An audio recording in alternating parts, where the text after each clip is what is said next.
mad dogs alone.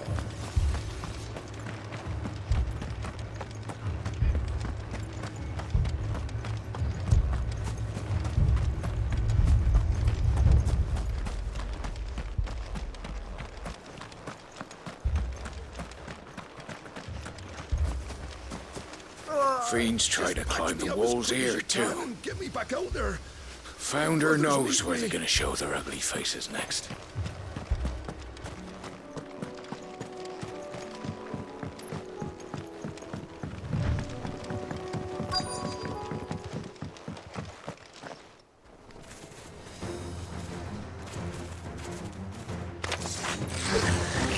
They're headed for the rest. We have to slow them down. Martha and the others won't be ready.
Something's coming.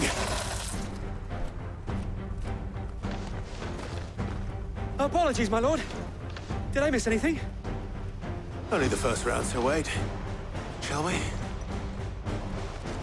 Unless we're all ready. Attack!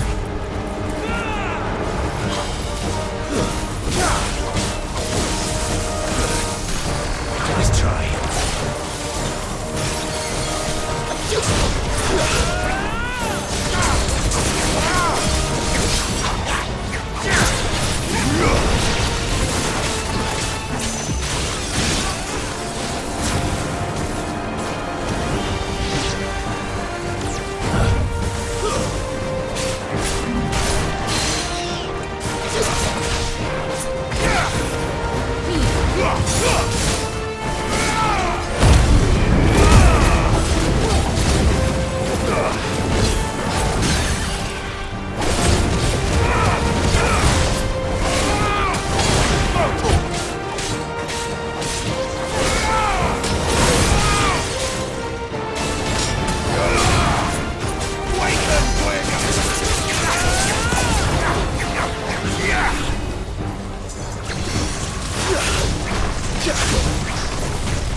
you see any more?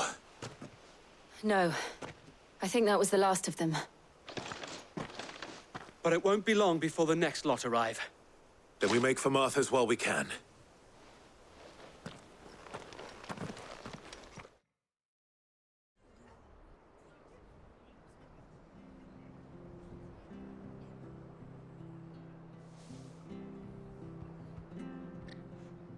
What did you find out there? The same as Sir Wade. Scores of Akashic.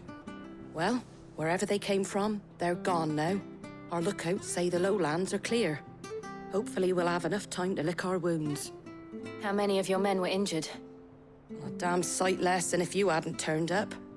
Thank you. It was a hard-fought victory. But as long as the skies remain dark, I fear the Akashic's numbers are only going to rise.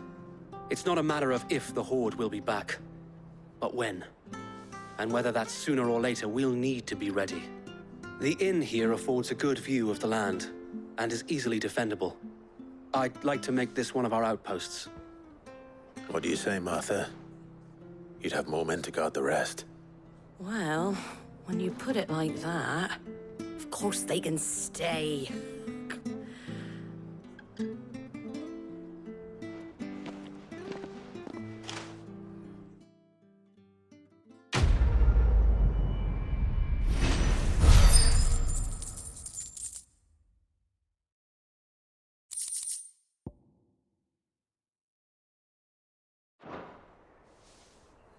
My lord, there's someone I'd like you to meet.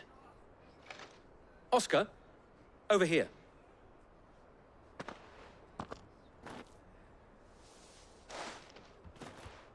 It is an honor to make your acquaintance, Lord Rossfield.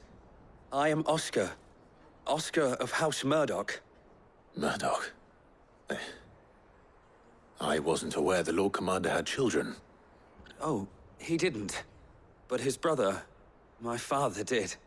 I am Sir Rodney's nephew. Well, go on then. It's not for me to ask him. Yes, Sir Wade.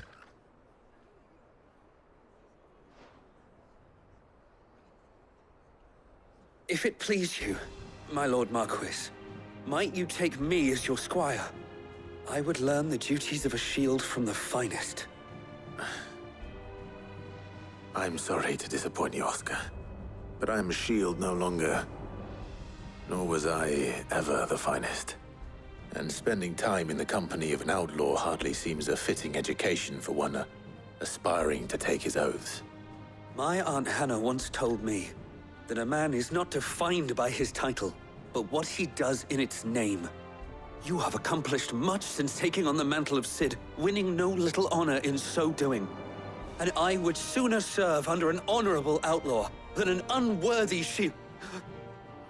Not that Sir Wade and the other Guardians are... I mean to say that, they're... It's all right. We know what you mean. There is only so much the boy can learn from me, my lord. But a squire? Would that really be so bad? You were a squire once. And I'm certain Sir Rodney would approve.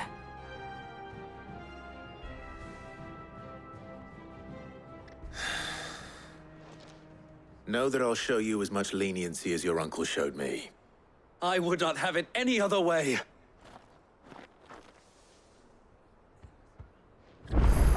I will not let you down, Lord Rossfield. You, or my uncle.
Fucking thieving bastards.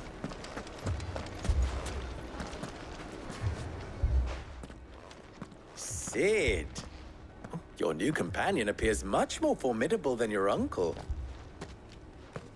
Should I be worried? You haven't been introduced. Jill, Clive has told me much about you. All lies, I'm sure. Your Stolas said that Dalamil has a bandit problem. Indeed. Although, you're a little late. They left with our food and guild days ago. Any idea where they went? The desert's a big place. Your guess is as good as mine. But the fact is, I have more immediate concerns. What did you say to me? What did you say? As if by magic. Let's just say we've yet to reach a consensus about how to solve Dalimil's little problem. And at this rate, it won't be the actions of the bandits which prove to be our undoing. It will be our own. Now, I've tried reasoning with the dissenting parties, but even the Desert Hare has limits. Perhaps we could talk to them. What makes you think they'll listen to us? What makes you think they won't? She makes a fair point, Sid. And you won't have wasted much of your precious time if you fail. They're just across the courtyard.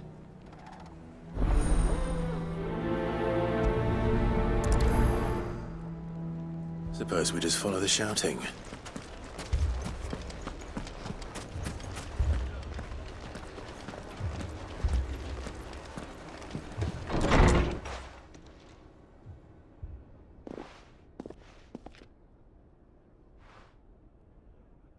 You wouldn't talk like that if it had been your men whose throats were slit. Blood for blood, it's the only way. We hire mercenaries and have them mount the bandits' heads on our walls as a lesson to the rest. And what happens when those mercenaries are slaughtered like your men? Are you going to hire more? We're better off using that coin to buy food and supplies. If we hire mercenaries, the only thing we're buying is the bandits' ire. And you cannot fill empty bellies with that. Do you hear me? But what happens when they come back? Maybe it'll be your throat that's slit. That's enough. Both of you. Any more of this and I'll throw you out myself. Come back when you're ready to talk like adults.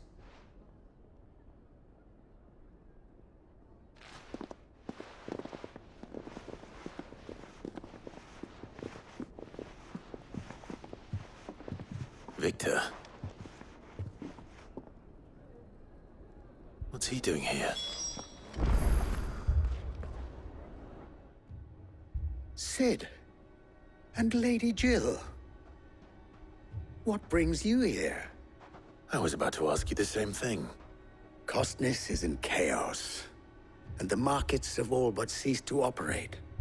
The Briar's Kiss here in Dalamil is the only place I can reliably obtain supplies.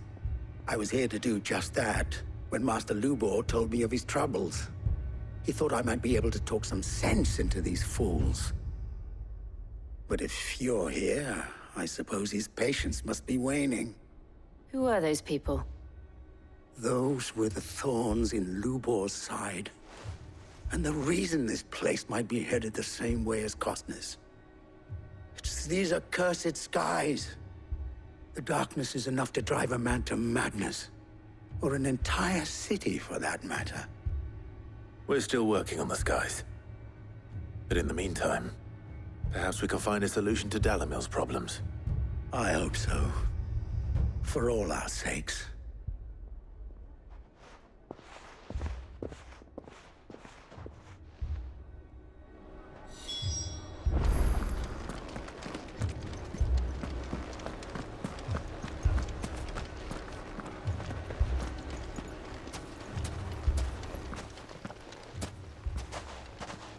So, you see my predicament?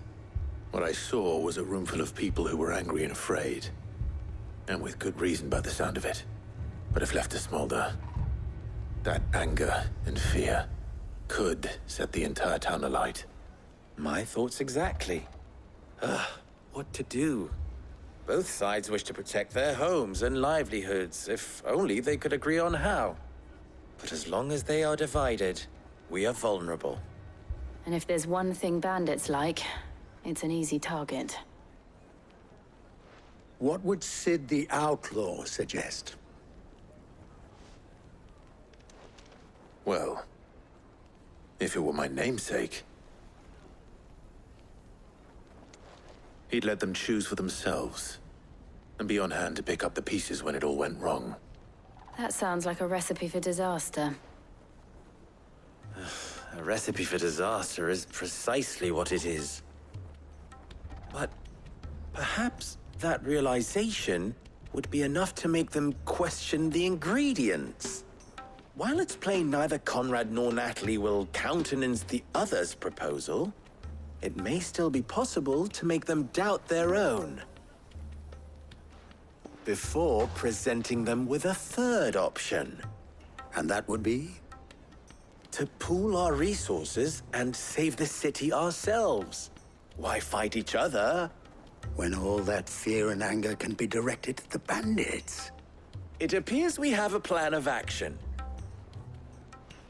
Victor, pay Conrad a visit. See if you can't convince him of his folly. I'll speak with Natalie. As you wish. Your faces are not well known in this town. That may prove useful. Don't worry, Victor and I will do most of the talking. You need only play along. Play along? What he means to say is yes.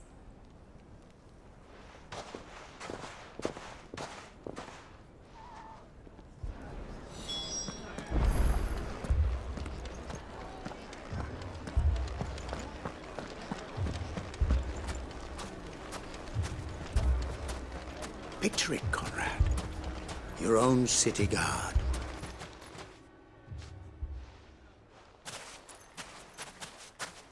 Ah, here she is. The Lady of the Spear herself. Conrad, may I introduce you to Jane, commander of the Red Wings, the oldest mercenary guild in the Free Cities. A pleasure, my lady. The pleasure is all mine. As I told you, I summoned the commander here from Canver to inquire about a contract. Victor says you told him no. That there aren't any men left to hire. Is that true? True as the crystals cracked. Nobles came and claimed every last one worth his salt. And not just from us Red Wings. You know of the 7 high houses. There must be 2 swords assigned each one. Granted, we have a few boys left. If it's boys you're looking for. Well, Conrad, are you saying that Dalamil's finest cannot defend this town better than a gaggle of unblooded striplings?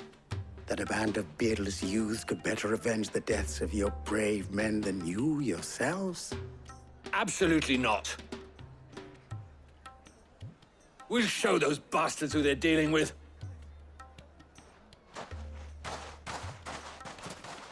I can't believe that actually worked. Conrad's not what you call the brightest candle in the crypt. And there's a reason why I had you do the talking and not Sid. Well played, my lady.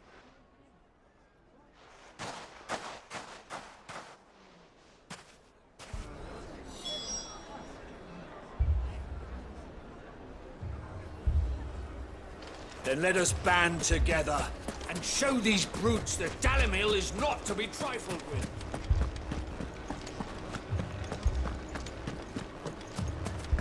My shop. If I had my pickaxe, I would... I mean, it may still be possible to buy something, and we may yet be allowed to keep it.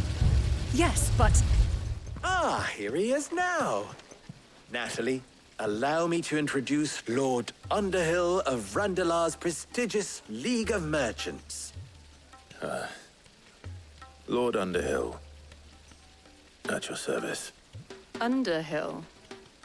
I was just telling the good lady of our conversation, my lord, and how you were lamenting the state of the capital's stores.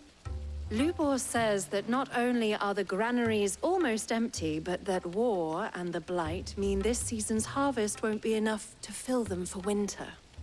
Indeed, certainly that is the case. The nobles in the capital are buying up the city's stocks of barley and wine, driving the prices higher than most commoners can afford. It is only a matter of time before the peasants revolt. It is worse than I thought. If what Lord Underhill says is true, I fear we have little hope of supplementing our stores, meager though they regrettably are. And while I applaud your endeavors to dissuade our more bellicose citizens from seeking vengeance, I sense Conrad is not wrong in his assessment of the bandits' likely return. Which means that now, more than ever, we will need to secure what little we still have. Food, weapons, herbs, everything. If our humble town is to endure not only this hardship, but those that are certain to follow, we must stand united. All right. If it will help to protect my home, I'll do it. But you needn't have gone through this charade.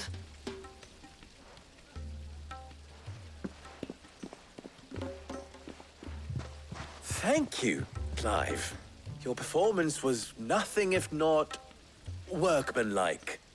She saw right through it.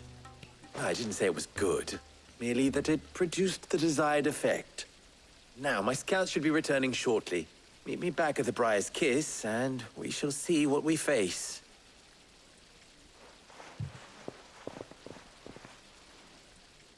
I'm not convinced our roles in this ruse were entirely necessary. It appears I have no I don't know. choice but to do what Conrad seemed quite taken with you. little we have. Mummy, I'm scared. Oh, I'm ruined.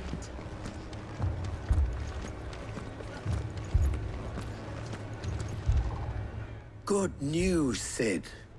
Both Conrad and Natalie have somewhat gracefully accepted their new roles. With time, they may even learn to. Time no longer appears to be the luxury it was before lunch. I take it your scouts found the bandits. Technically, it would be the bandits who found my scouts. It appears they march for Dalimil as we speak. All of them. You're not serious. They don't just want food, they want the whole damn town.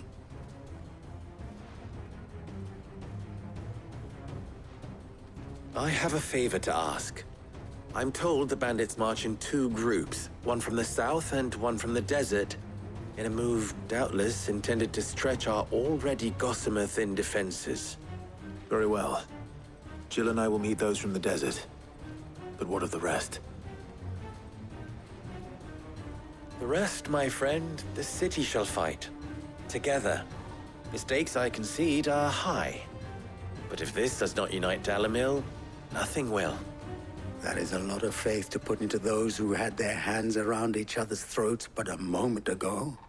Then it will be for us to see that their hands are kept occupied. And I do mean us. I thought you might say that. We'll hold them off for as long as we can. And we will do the same.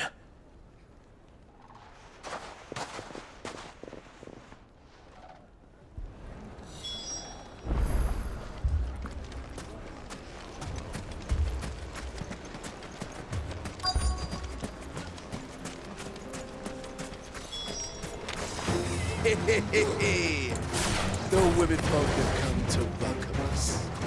I'll take that one. He's all yours. Stay down!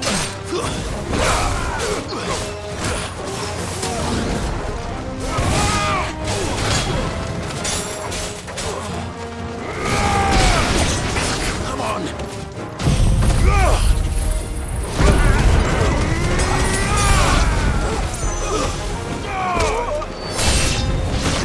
They mean to overwhelm us.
The townspeople. Could they have held out? I don't hear any fighting. What do you think? That we should hurry.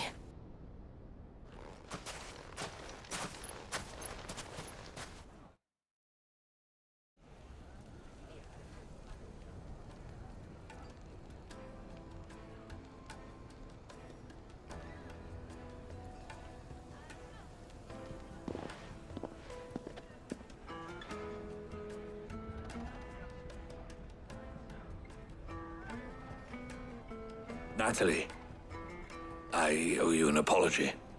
You did well out there. The inn would have been lost had you not held the line. Without you, there would have been no line to hold. You saved us, Conrad. You saved Dalimil. We all saved Dalimil.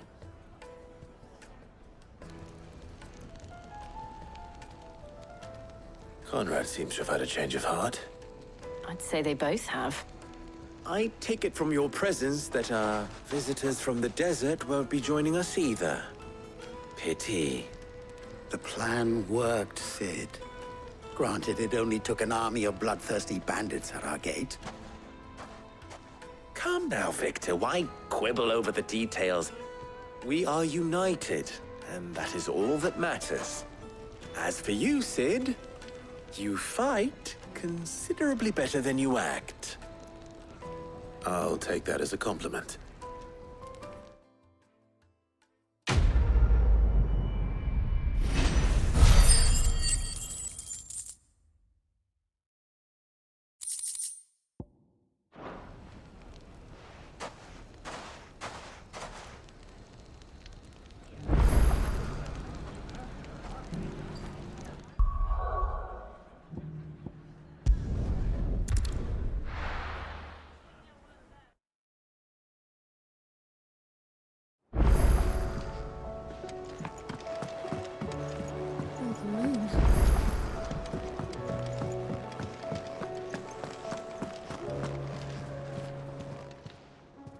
Aye, it's a dangerous world out there.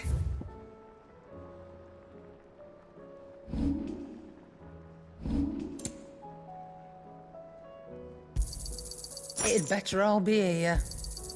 You're rubbing me blind, you know. Come again. Or don't. I'm not much bothered either way.